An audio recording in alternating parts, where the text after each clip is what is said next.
It happened during the spring of 2018 when I was 17 years old. One Friday night, my girlfriend Emily, my 13-year-old cousin, Noah, and I decided to see a late showing of a horror movie at a small independent theater about 20 minutes from our town. The place wasn't very popular, which was exactly why we liked going there. Most nights, there were only a handful of people in the audience, and sometimes we'd have an entire theater to ourselves. That night wasn't much different. We bought our tickets, grabbed snacks, and headed inside. At first glance, the auditorium looked empty. Then Noah pointed toward the back row. A man was sitting alone near the top corner of the theater. He looked to be in his 40s, wearing a dark green sweatshirt with the hood up despite it being warm outside. I noticed him, thought it was a little strange, and then forgot about it. We chose seats roughly in the center of the auditorium. Noah sat between Emily and me while we settled in and waited for the movie to begin.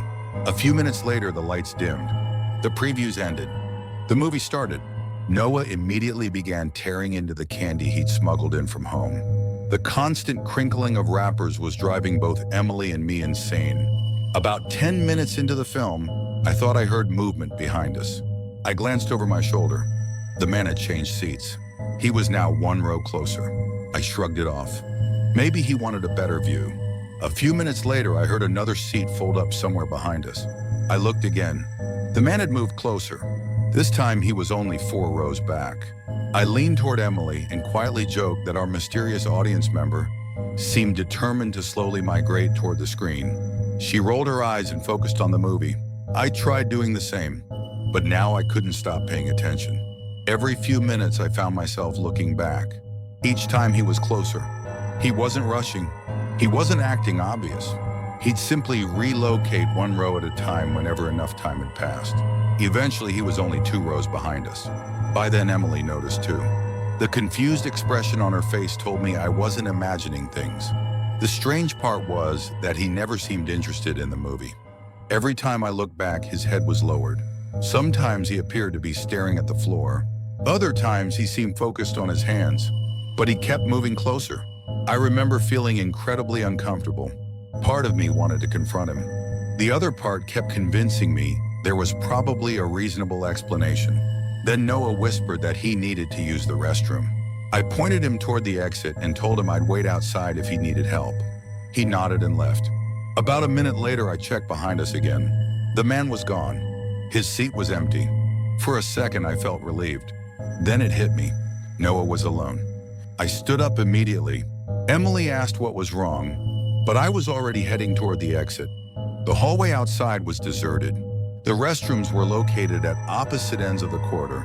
As I looked down the hallway, I saw a man in a dark sweatshirt turning into the men's restroom. My stomach dropped. I sprinted toward it. The second I pushed through the door, I froze. The man was crouched low near the stalls. At first, I couldn't understand what he was doing.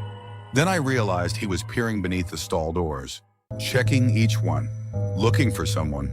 He turned his head toward me. For a moment, we simply stared at each other. Then I heard Noah's voice. "Hey!" I spun around. My cousin was standing farther down the hallway carrying a drink. Apparently, he'd used the family restroom near the lobby instead. Relief hit me so hard my knees almost gave out. I grabbed Noah's shoulder and hurried away. We found Emily and immediately reported everything to theater management.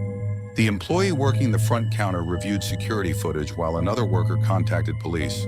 The cameras clearly showed the man entering the restroom moments after Noah walked out of the theater. Officers arrived shortly afterward and took statements from all of us.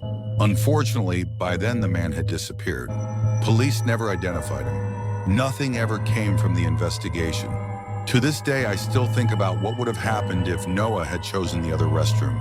Maybe nothing. Maybe it was all some horrible coincidence. But the image of that man kneeling beside the stalls, looking underneath each door, is something I'll never forget.